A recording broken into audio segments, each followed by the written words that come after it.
Yo, what's up guys? Welcome back to the channel for a brand new league racing highlights video. And yeah, I never thought I'd say those words after, probably a couple of years since I've uploaded the last one. But yeah, this isn't even a one-off guys. This should be the start, hopefully, fingers crossed, of a several part series of a championship that I've been doing over the last 5 or 6 months, split into 2 seasons. The championship in question is RaceTech, as you can see on your screens now. You may be wondering, what is RaceTech for a lot of you? It's predominantly a teams championship, a new teams championship on the PC side. And yeah, it has a drivers championship as well, but we'll go over the details in just a moment. The point is of this series is just to take you guys on that journey from season 1 and early in the game for myself, and just see that progression up until recently. The second season just finished in early February, but as you can see on screen, details for season 1. We have an 8 race calendar, 10 teams as you'd expect, €1,500 prize pool for the teams championship, which will be sort of divided up between the top 5 teams, I believe, and the drivers champion of this season wins a trip to this year's Jeddah Grand Prix, which is absolutely insane. Probably the best, prize for winning a league that I've ever seen. So fair play to RaceTech for putting that on. But as you can see on the left, we've got the calendar. First round is Mexico. You can see this was done quite a long time ago, so we're just catching up on it now, and we can go on a quick journey together. And we've got a star-studded grid on the right. So we've got the likes of Ferrari Esports. We've got other F1 esports talents such as Isfan Pookie, Nicholas Longay, current Williams sim racing drivers in SCI and TRT respectively. Veteran of F1 esports Fabrizio Donoso as well as Jan Halliday, Aston Martin F1 esports driver, along with a whole host of talented community team drivers as well. But yeah, without further ado guys, we're heading straight into our first lap of Q1, first lap of the season. Hopefully we can make this a good one.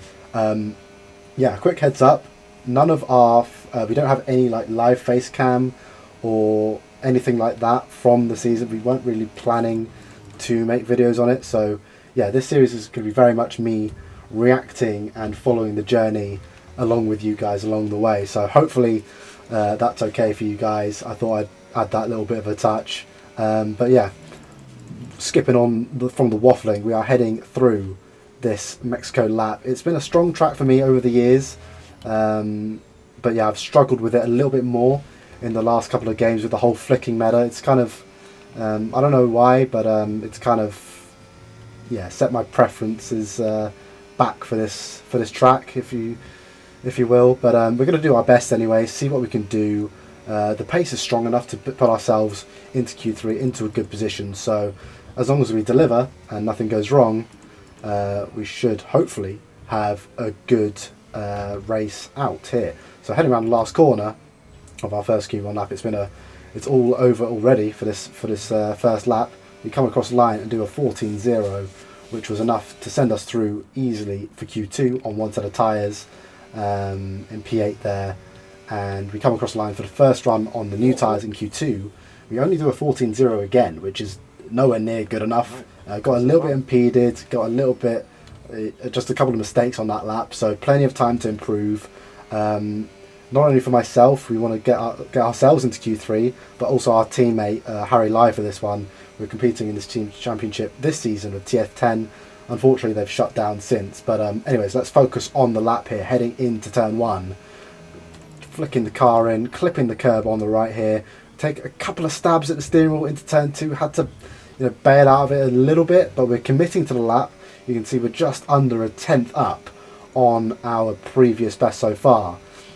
So we've had a solid start to the lap, but we're looking for more heading through the middle sector, just under 2 tenths up as we head into this double right-hander, get a good traction off here. Hopefully a little bit of a squiggle, but we're now over 2 tenths up as we head into this S section. 2.5 tenths up now. So as long as we keep on improving at this kind of rate, we're looking good for a Q3 appearance here, which is what we'd expect of ourselves. But heading into this third sector, you'll be able to see that we go a little bit wide. You'll be ideally clipping that orange curb on the inside. And not only that, we clip the inside curb there, which we didn't really want to do. And to add the icing right on top of the cake, we get a little bit of a snap heading out of that last corner, and we go from 2.5 tenths up to barely over a tenth up by the time we finish that lap, guys. And yeah, we were absolutely fuming, as you can see. And yeah, we are out of Q2. Yeah, a bit of an explanation for that. As we head into the right hander at the start of sector 3, I had a missed downshift on my wheel. I was having a lot of wheel problems at the time. So yeah, these things happen. It upset the momentum of the hairpin, which I messed up myself. But yeah, without that kind of missed downshift, I feel as if we should have easily been in Q3 there. But always crashes. Yeah, it is what it is. We're starting P13 alongside our teammate. We need to try and move up the order to give ourselves, as a driver and a team, a chance of a solid start to the season. But yeah, we're going to go for the one stop here. Medium hard strategy is selected, and hopefully we can get a good launch off the line here. Just waiting for the lights now. It's 5 red lights. It's lights out and away we go. Do we get a good launch off the grid? Yes, we do. We are right in the wheel tracks of SCI's Joe Murphy here, and we have such a long run down to turn 1. We can just pick our line. There's a nice gap on the outside, and we're going to slot ourselves into that. Go deep on the brakes, not too deep. We just want to keep ourselves alive. Obviously, we want to make progress, but we don't win the race on the first lap. You can only lose it. And speaking of, you'll see on the right-hand side, Campbell Adams goes for a spin, and we are straight up into P12 there. Now we're racing down to turn 4 alongside Joe Murphy and Cameron Dowds. We slot ourselves up into P11, and that is 2 places gained within the first sector of the first lap. We're going to try and go around the outside here of Cameron Dowds, but we just have to slot in for now.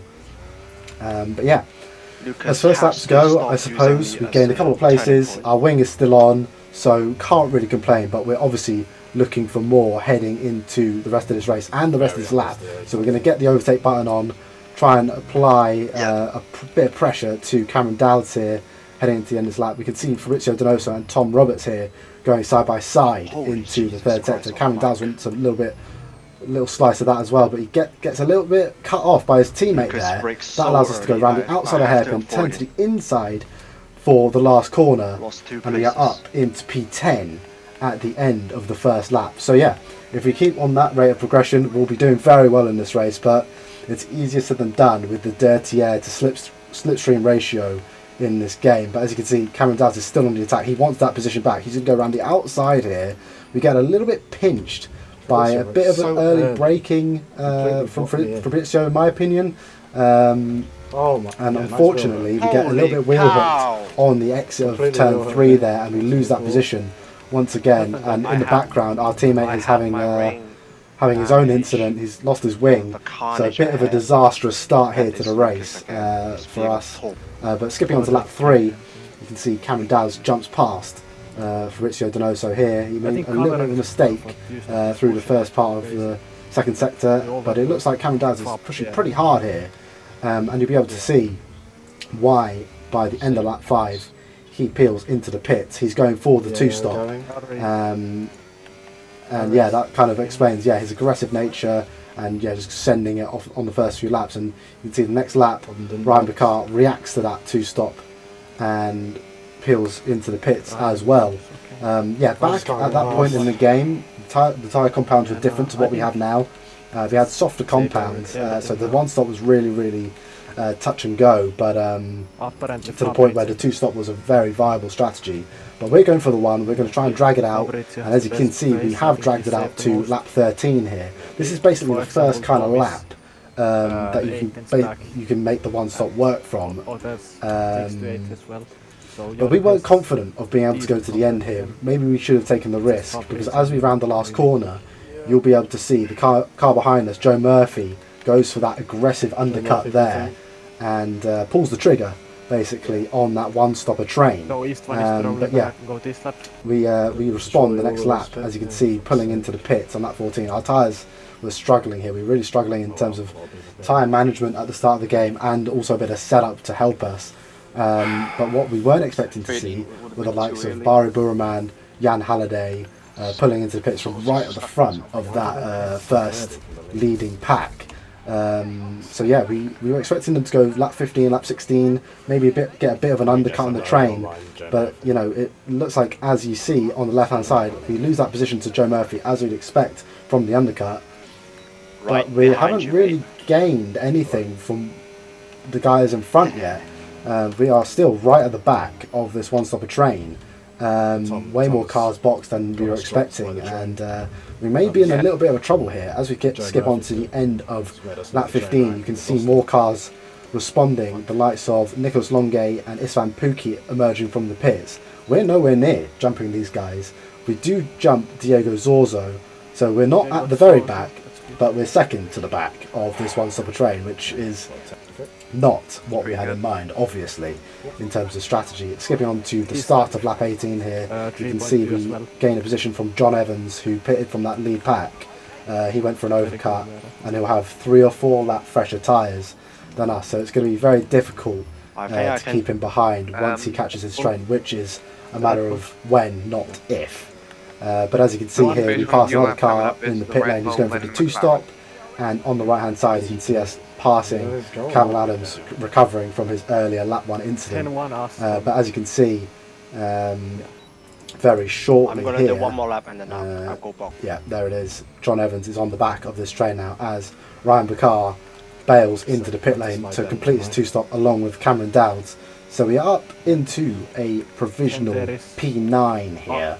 And Fabrizio Donoso is on the attack on Tom Roberts as those 2-stopper cars have backed him out of the slipstream here, but Fabrizio decides not to go for the move, which I found quite surprising. You know, with the state of the dirty air and the slipstream, you know, sometimes you just have to send it because it's very, very difficult to come by opportunities on the same freshness of tyres, which we all have. But as you can see, Daniel Koya boxes from the 2-stop, so we're actually in a net P8 at the moment. But we have John Evans just behind us now. He's cleared Diego Zorzo, and yeah, we know as we head on to lap 23, you know, we're going to really struggle to keep John Evans behind as one of the early people on his hit list in the one-stopper train. It will get harder for him as he goes through the train, but yeah, right now we know we're kind of a sitting duck here compared to those fresher tyres as he goes for the move through turn 4. We're not going to give it to him for free. We're going to put up a bit of a fight, see what we could do here through turn 5 and into 6, see if we can get a good traction off this double right-hander, which we do indeed. We get a really good traction. Unfortunately, we get wheel hooked a little bit there, which lost us a bit of momentum, allowed John Evans to get alongside as we headed into the S's, which was a shame. Yeah, we would have lost the position anyway, but yeah, probably not that early and not in such fashion, but we backed out through the S's. We knew at that point that wasn't our fight to be having, and I was quite confident we'd be able to get a little penalty for him after that. It wasn't the case, so we move on regardless here, but it's just a matter now of trying to stay close to him as he moves through the traffic and see if there's any pieces for us to pick up. As you can see, Diego also has other ideas. He's going to be deploying all the battery here to try and get a move on us whilst we're a little bit low from our battle, and he's going to send it down the inside here of the first corner. He wasn't really ever alongside for the move, so we just, yeah, we were maybe a little bit aggressive to turn in, but yeah, at the same time he was never really going to make that move. But it does mean we have had to expend a lot of our battery, and rather than sort of tucking in behind John, we're now going to have to try and conserve that. But saying that, we're having to burn a lot of it as he moves past Fabrizio, and there's no pieces for us to pick up on this occasion. Fabrizio, again, quite passive, lets him go, which is understandable with a big tyre delta, but yeah, it's a bit of a shame that we had no opportunity to go for something there. But yeah, objective over the next few laps is just to recoup the battery. As you can see, we managed to do that, cool the tyres down and go for maybe an attack as we head down this straight here. Fabrizio's pulling out the slipstream to try and cool his engine. We're going to try and go for a little bit of a sneak attack here down the inside of turn 4. We feint a move, but yeah, Fabrizio, super experienced driver, knows that he could cover that off pretty easily, and yeah, he lives to see another day on that one. But as you can see, heading on to the last lap, the 2-stopper of Cameron Dowds has caught the back of the train here. that strategy hasn't really worked out for him, going from 2 places in front of us to now 2 places behind us as we head on to the last lap. But he will have those fresh tyres, so we will have to keep an eye on our mirrors. But what we do notice in front of us, Joe Murphy, even if he is struggling on those tyres that are a lap older than ours, he's maintaining that P6 here on the last lap, and it just makes you wonder, had we pulled the trigger, whether we would have been able to pull that off as well. But heading into turn 5 there, Diego Zorzo throws the dummy, trying to scare us off the line.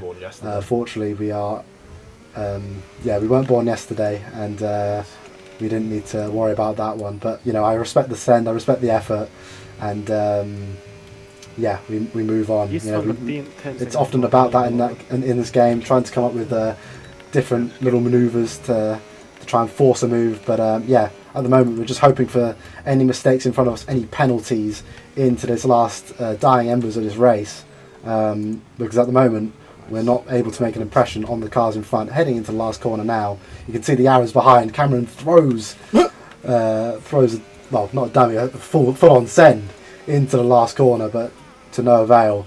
And we come across the line for a provisional P7 in the first race of the season. But that was due to a 3-second time penalty for Fabrizio for multiple off tracks, and a 10-second that Istvan Pukki picked up for gaining position off the track, I believe. That was inevitably reduced or removed, I can't remember which one. After that we end up P8 in the first round of the season, and our teammate I think back in P16. So not a great start for the drivers, not a great start for the teams, and we have a lot of work to do heading into the rest of the season, the next 7 races. You'll be glad to know the next race at Silverstone did go a lot better than that. I won't spoil any more details, it's basically building from here, trying to learn on the fly and try and build some momentum through the rest of the season. But I won't spoil any more on that. The aim is to try and get 2 to 3 videos out every week. That's the aim right now. Hopefully I can stay consistent, stay on it, and get this series out quickly, not just season 1, season 2 as well, and you can watch that progression and understanding of the game improve over the time in the series, and hopefully some better results as well coming shortly. But that's all from me today, guys. Hope you enjoyed. It wasn't the fairy tale start to the series that we would have wanted, but trust me, things are going to get better, so stick with me on this one. Hope you guys enjoyed, and I'll see you next time. Peace out.